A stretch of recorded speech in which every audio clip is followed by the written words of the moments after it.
Hello everyone, Seth Thompson here. Today I'm going to talk to you a bit about my ZBrush destruction sculpting methods and some of my techniques. And over the weekend I worked on this little Tiki sculpture that you see here, so I'm going to show you a time lapse of how this was created.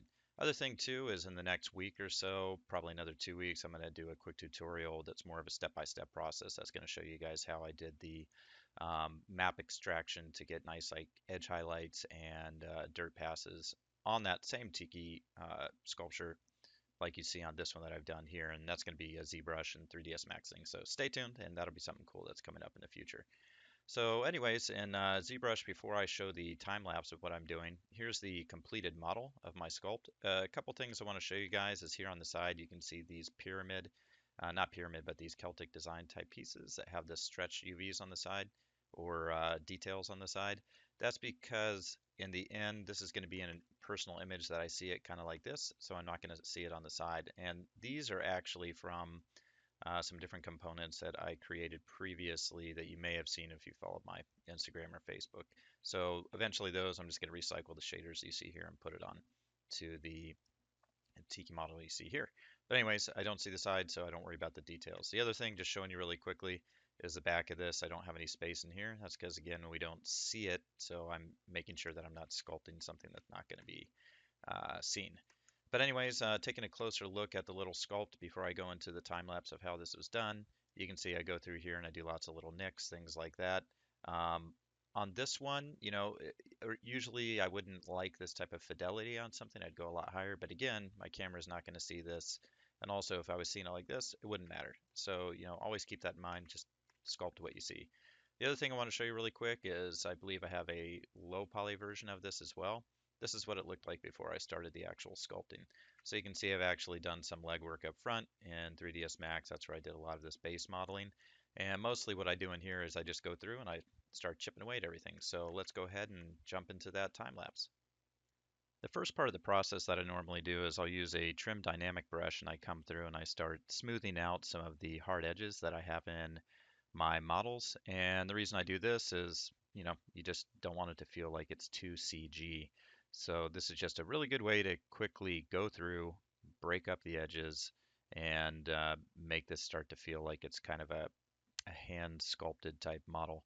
In this case, we're trying to simulate what stone would look like. Now you can see I've sped up the time lapse here for the recording. And other thing I want to point out is on symmetrical objects, I'll have symmetry turned on by pressing X in ZBrush, and that just helps me speed up this because it's a little bit laborious and tedious. It's not the most fun part of the process, but for me, it's important to establish these basic details before I go through and start cutting everything up, because if I don't, I'll just have that really kind of CG feel and look to everything. So it's just that same technique on everything, trim dynamic, go through on all the edges, play around. I think on this one with the face, I had to be a little careful with the symmetry, so sometimes I turn that off to make sure the edges work properly. Once I've completed the edging, I'm going to actually go through here in the head now and start adding some of the detail and design I need. So I'm going to hold down Shift, Control, and Alt key on here to hide some polygons. And the reason I'm doing that is because I'm going to switch to a marquee selection tool for my masking mode and start making the designs for the teeth here.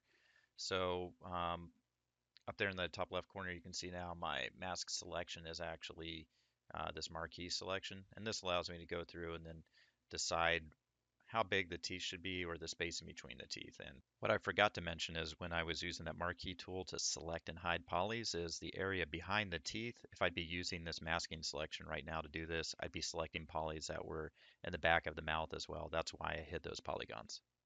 Other thing I'm doing, you'll see that I'm just smoothing out or blurring out a bit of the edges on that mask so that it doesn't feel super polygonal whenever I use this to distort. So now I inverse that mask by doing the control click off the side of the object.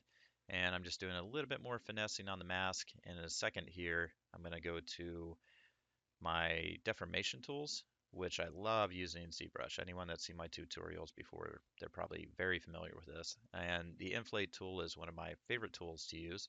And here I start out with a negative value just to kind of offset this uniformly. And you start to get the shape of the teeth to pop out. And then I'll go obviously quite a bit stronger so that I can get the teeth to read a lot more. And that's just kind of pushing things inward. And it does it uniformly. It's nice, and you have a lot of control over it.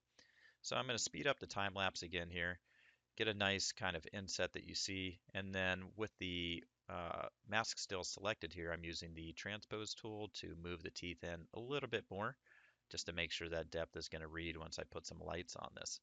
And that's a tool I love using, masks in combination with a transpose tool to quickly get some nice offsets on things. So here you can see the top teeth I'm moving up, then I will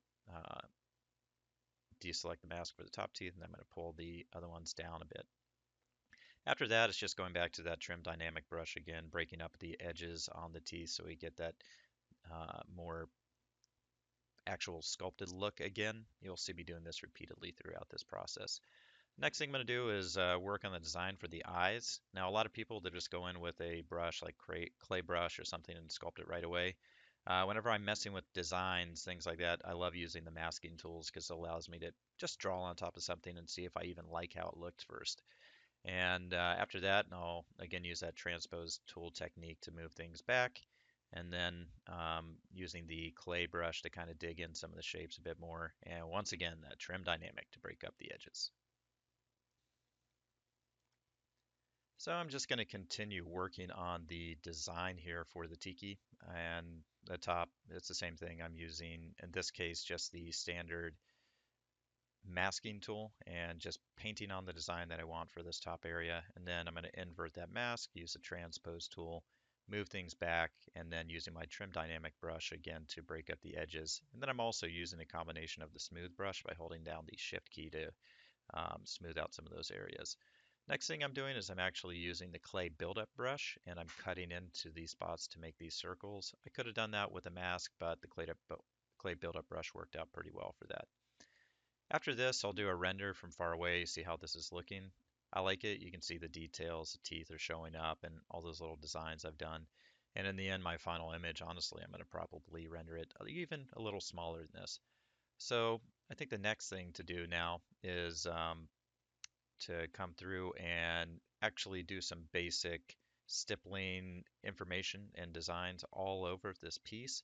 And what you see I'm using is just a clay buildup brush and I'm literally stippling. So, just tap, tap, tap, tap, tapping uh, on my sculpt to just get some basic surface information in here. And again, that's just in an effort to break up the really CG feel of everything that's super smooth and give it that more organic rock form.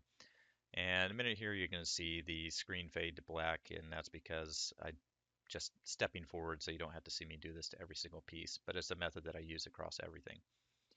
Now it's time to go ahead and start doing some destruction breakup on our model. So I'll work on this middle piece first, and most of the time I just use the clay buildup brush, and I'll just start cutting into everything and work with it. And that's all there is to it, really. So you'll see me in here just start cutting things away, maybe start trying to make it feel in similar scale to those Celtic pattern weathering design you see on the left. And I'll also go through and try and get some bigger breakup because you never want to have just really uniform breakup everywhere. Uh, that's something that usually doesn't look that well. So it's good to get a variety like small cuts, big cuts, and medium cuts. What you're seeing now is I'm using the trim dynamic brush, and this is a nice way to get some planes back into the cut. And I do this in combination with now the trim adaptive brush because the trim adaptive, it's really nice. It gives you really strong planes just by touching on there with your Wacom or whatever you're using to cut in the details. So clay buildup, trim dynamic, trim adaptive, those are honestly the three main uh, brushes that you'll see me using over and over again here. Again, rendering, I think it's looking pretty cool, but in this case, I think it'll look even cooler if I do some really large silhouette breakup. So that's what I'm doing here, using just those same brushes I showed you over and over and getting a bigger chunk cut away into the edge because I'm going to see this thing from far away in a final render, so it's nice to have that breakup. Yeah, that's pretty cool. Other thing I forgot to mention, if you look here on the right side of the screen, I have layers on this asset, and this one is called a crack layer. Um, well, yeah, I'll show you. So basically, I use these all the time because you can turn the layer on and off. And if you ever wanted to go back and have that clean version of the Tiki thing again, because you just want something that doesn't feel so destroyed, by having layers, I can have different versions. And I do that a lot of times too with my design. So I might have one that's a completely clean model that doesn't have any of the designs, and then I can create new designs. And all you have to do is go back and turn off a layer. Super useful technique. So at this point, I'm just going to start going through and adding tons of little tiny details into all the pieces because from far away, I was noticing that still some of those longer shapes were showing up. So getting some of that micro detail and breakup along the edges will also help keep this from feeling too CG and give it a nice level of breakup that I want to see in my piece. And no secrets here, just going through and doing the same techniques with those same brushes over the bottom portion of the Tiki.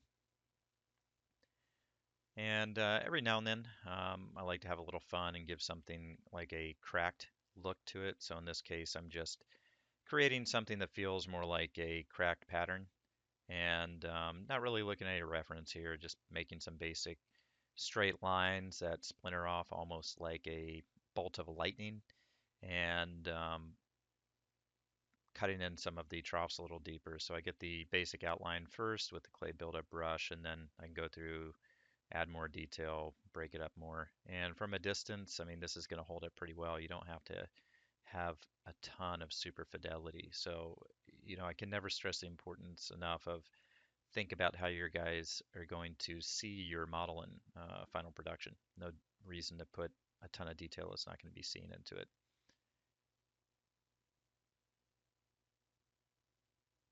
And after that, just continue to go through and break up things. Now, one additional thing I wanted to mention is here you'll see me actually doing some positive sculpting around the edge of these breakups. And what I mean by that is I'm making some buildup off the surface. Now, this wouldn't happen in real life, right? Because you've got a rock structure or something that you're cutting away from. But sometimes in CG, by doing something like this and then smoothing it out a little bit, it can catch light really nicely. And in a final render, especially when you're doing something that's more close up, that's a fun little technique to do that will just kind of pop some details a little bit nicer as they catch the light. So doing another render, I'm thinking this is looking pretty cool. At this point, pretty much all I need to worry about is doing the final sculpting on top of the head.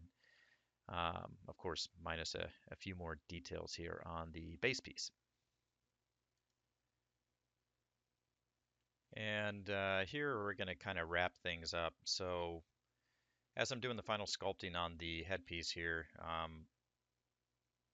I guess the lessons to take out of this is whenever you're working with a model that has really sharp edges, things like that, first thing you want to do is go through and you start breaking edges, doing a lot of groundwork to have your model set up so that when you start adding details, you don't need to go through and start softening out edges, things like that. Other thing too, getting that kind of uniform detail across the surface like we were doing with the stippling of the clay buildup brush. And then once you get all those things done, using that layer editor and your deformation tools like you see over there on the right, make a layer whenever you start doing cracks or major deformations, things like that, because you can just go crazy with it. You don't have to be worried about things because you can just delete the layer if you don't like it. Also, too, remember the brushes we're using, clay buildup, trim adaptive, trim dynamic. Those in combination, you can get pretty much everything that you're seeing in here. And then finally, as you all know, and if you've been watching some of my tutorials, use masks all the time in combination with the deformation tools like that inflate tool and your transpose tool to move things around and have control over design-based sculpting elements. It's always really, really useful. So thank you guys for watching this. I know that this really wasn't a step-by-step tutorial, more like a talk through of my methodology. But hopefully you found some useful tips and tricks out of this that you can add to your workflows. And coming up in the near future, I will have a more step-by-step guide of how to do some of the textures like you see here by extracting different mix values and cavity maps and height maps, etc. from ZBrush, and then combining them with different types of mixed materials in V-Ray and 3ds Max. And I'll probably get to that in the next month or so, so stay tuned, and I look forward to showing you that. And other than that, again, thanks as always for checking this out, and I will talk to you soon. Bye.